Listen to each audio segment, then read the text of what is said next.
In the early chapters of the book of Genesis, a pattern emerges regarding the births of the patriarchs' sons. This pattern changes slightly after around chapter 11. The way in which births are noted is significant when it comes to establishing an idea of how much time elapsed between the creation of Adam and Eve and the flood during the time of Noah. Examining this pattern and the births recorded creates a reliable timeline of events, but it also raises some questions. One of those has to do with the relationship between Noah's sons, Shem, Ham, and Japheth. This question isn't a doctrinal issue, but, like determining how much time Noah had to build the ark, is one that makes us dig in and really think about what God's recorded for us.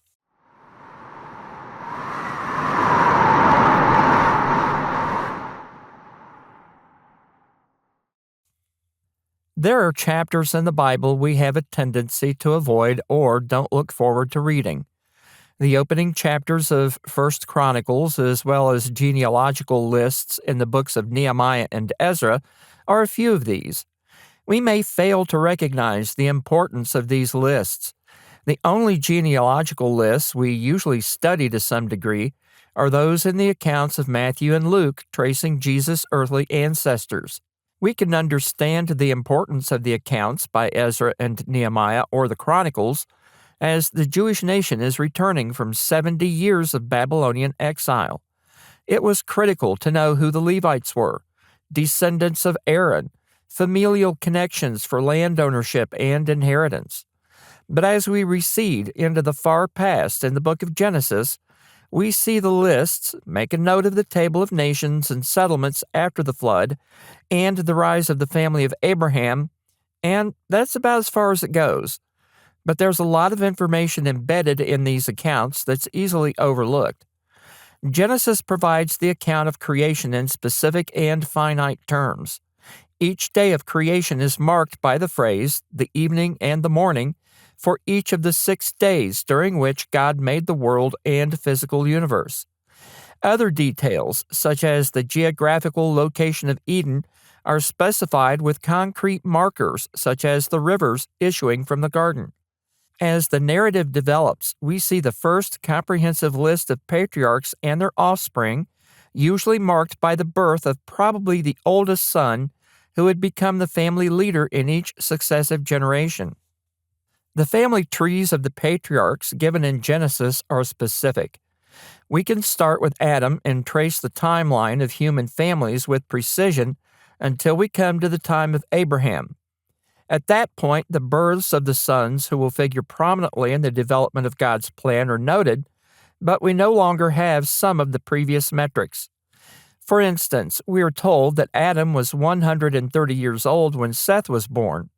Seth, while not being the eldest, is a focal point since Abel is dead and Cain's cut off and wandering due to his sin. From that point, we can trace the births of successive generations following a specific pattern. The patriarch is named. We're told his age at the time his son is born. Then we're given a summary of the number of years the patriarch lives. The ages given are specific, and while some might argue with the overall timeline, we can trace the number of years right up to the flood. A term that's important is begat, and I'll talk about that shortly. A problem that arises in discussions of the book of Genesis is the idea that in these early genealogies, generations are skipped, or there are generations that aren't included. A careful examination of the Genesis text shows that there are no missing generations, no estimated times, no figurative intervals. The age of the patriarchs and the birth of their sons is concrete and leaves no room to insert the passage of hundreds or thousands of years. Those who don't accept the early genealogies as given reject the idea that the earth is much younger than many would like to view it. In our day and time, it's almost incomprehensible that the world may be dramatically younger and historical events far more condensed than they're generally thought to be. The Bible confirms in other places that God made the world in 6 days, describes those days as having an evening and morning, rested on the 7th day, and these ordinances of heaven haven't changed. Some Bible believers subscribe to the concept of theistic evolution to expand certain ideas. At the heart of the controversy is that humans were believed to be primitive hunter-gatherers, loosely bound familial groups who eventually adopted more complex social structures and grew into nations. Evolution needs a lot of time for that to happen. Humans had to develop more brain capacity, learn to use tools, overcome the natural world they lived in, and adapt to environmental changes before more advanced societies emerged. If we stop for a minute and take a quick look at a snapshot of history, we can see how rapidly the world and the abilities of humans develop. We can understand that by reviewing developments in our time. In the late 18th century, tools were less advanced than what we have now. Industry was still in its infancy. There were no technologies to make communication instantaneous or transportation to cover hundreds of miles in a single day. But from the time that the United States was established and declared its independence from England in 1776 until now, 250 years later, we have computers, the internet, space travel, mass transit, and technologies that no one from 2 centuries ago would comprehend. Looking at the lives of the patriarchs, we have no idea what they achieved or were able to create in the time from Adam and Eve's exile from Eden until the day God brought the flood. In our time, we suffer from a chronological arrogance that sees early humans as being no more intelligent than some animals and lacking any ability to accomplish much at all. A view that I believe is completely wrong, but we'll save that discussion for another time. The word begat, as seen in the earliest part of the narrative, refers to the point at which a live birth takes place. Some have the idea that the term refers to fathering a child, but that explanation doesn't guarantee inclusion of a live birth. In the book of Genesis, the genealogical tables that are given set a precedent for the use of the word. A patriarch is identified, a son is begotten, and the age of the patriarch is noted. Specifically, we see a patriarch identified, and at a definite age, we see the statement that he begat his son. The term begat means to bring forth, and in that definition we have verification of a live birth. The genealogies of early Genesis are definite, and as we construct a timeline, we see an uninterrupted, unbroken chain of births we can trace forward to the flood and afterward. Let's take a look at this chain up to the time of Noah. Genesis 5 provides a genealogy from which we can construct a timeline. At the age of 130, Adam begat Seth in Genesis 5:3. At the age of 105, Seth begat Enos in Genesis 5:6. At the age of 90, Enos begat Canaan in Genesis 5:9. At the age of 70, Canaan begat Mahalaleel in Genesis 5:12. At the age of 65, Mahalaleel begat Jared in Genesis 5:15. At the age of 162, Jared begat Enoch in Genesis 5:18. At the age of 65, Enoch begat Methuselah in Genesis 5:21. At the age of 187, Methuselah begat Lamech in Genesis 5:25. At the age of 182, Lamech begat Noah in Genesis 5:28 through 29. I want to stop here and highlight something critical to this particular discussion. In each of the generations listed, the son born is a single child. In most instances in the narrative, the term begat and the record refers to a single birth. When we come to Noah and his offspring, there's a difference. In the genealogy in Genesis 5, we have the patriarch identified, his age, and the fact that a son is begotten or brought forth. As I noted earlier, these are single births, and the way the narrative is constructed forms a pattern, until we get to Noah. And Noah was 500 years old, and Noah begat Shem, Ham, and Japheth in Genesis 5:32. On the surface, this statement seems to indicate that at his age of 500, Noah had brought forth 3 sons who are listed. The usual interpretation of this is that at the stated age, Noah already had 3 sons, and Noah's exact age at the time of their births isn't given. But that violates and breaks the established pattern. It also contradicts information we reviewed in the discussion on how long Noah had to build the ark concerning the age of his sons after the flood. If we consider the information about the births of Noah's sons to be consistent with the preceding genealogical pattern, then we can conclude that they were all born during Noah's 500th year, and the only way that could take place is if Noah either had multiple wives or his sons were triplets and therefore born at the same time. That would be consistent with the pattern of births listed for the patriarchs. Multiple wives on Noah's part would imply he had violated God's pattern for marriage, which is inconsistent with the information we have about him.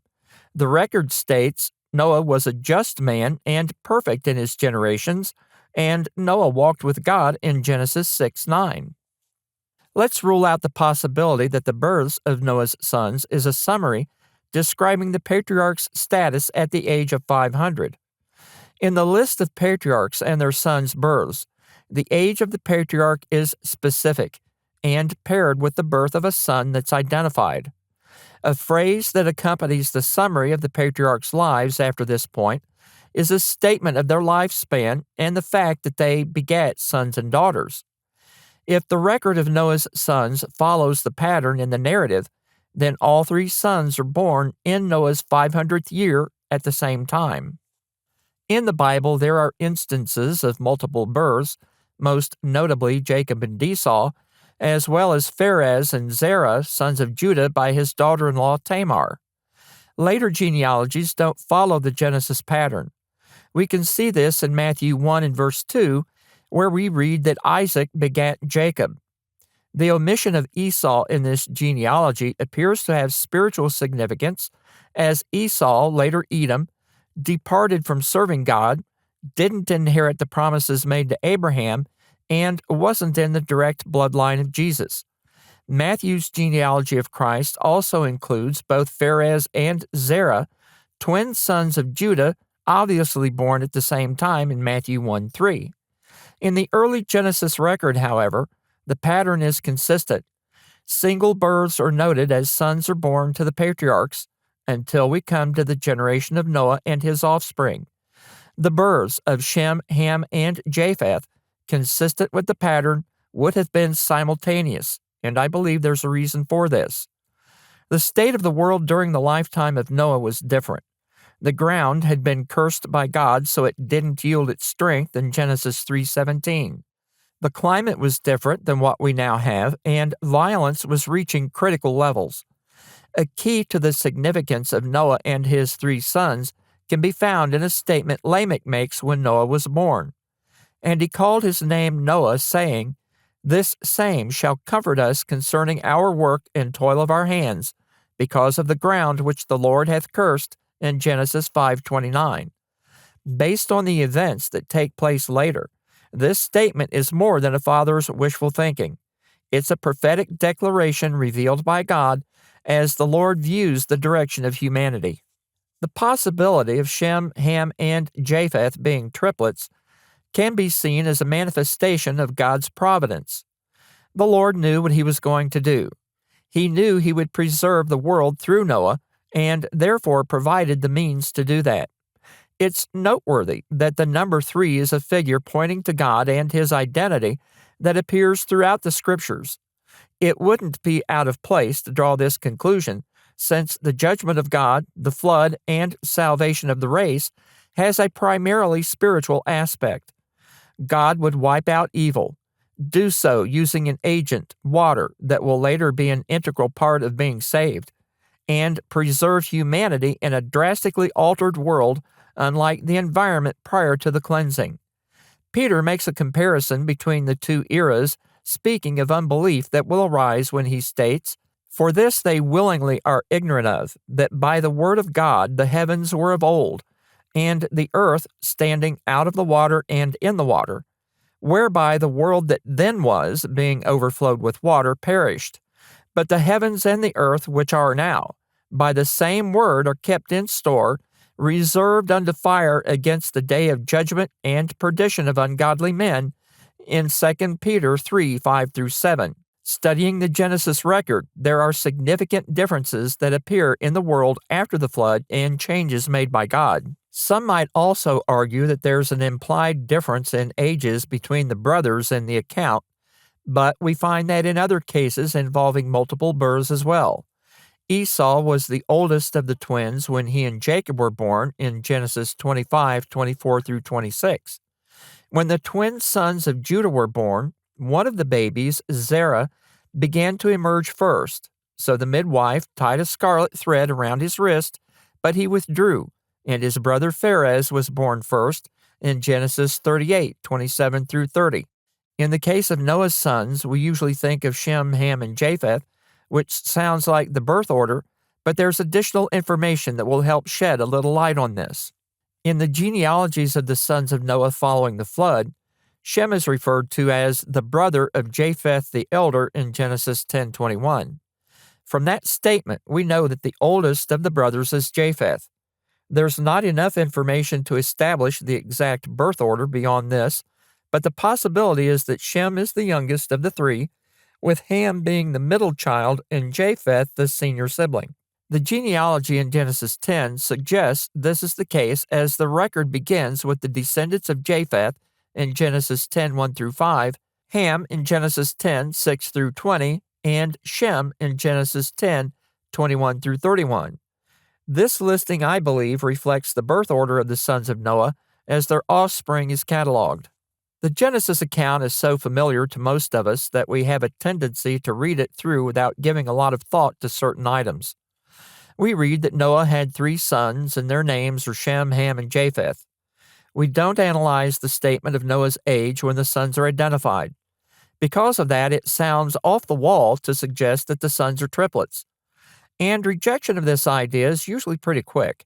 Some commentators dismiss the possibility and interpret the word begat as a general statement that Noah had 3 sons but deny a concrete connection with their births and the patriarch's stated age. Henry Morris, in his commentary, The Genesis Record, applies this reasoning to dismiss the idea of the sons being triplets. Morris writes, "There is no need to suppose, of course, that Shem, Ham, and Japheth were triplets, but only that Noah was 500 years old before any of them were born." Morris also assumes that Noah had other children who aren't recorded, since his given age of 500 is much later than the ages at which other patriarchs begat their children. If we trust the Genesis record as recorded and keep the facts in context, then interpretations like this are an effort to make the biblical facts fit long-held and traditionalized ideas about what's recorded. Our ideas about the world, the lives of the patriarchs, and the providence of God might fall far short of the depth of the revelation. We have to challenge ourselves to stop assuming that things work the way we think they should, because the reality is they might not. Keeping things in context and preserving the pattern of how the births of sons are recorded lends more credibility to thinking the brothers are triplets. That does no harm to the narrative, doesn't deny the power of God, affirms the judgment and actions of the Lord in such a way that humanity is preserved, and is consistent with Peter's description of the world before the flood as very different from the one we live in. In my opinion, there's a strong possibility that Shem, Ham, and Japheth are triplets, born to Noah a little later in life than other patriarchs' children were, and are a manifestation of God's providence and commitment to bringing the Messiah into the world at the proper time.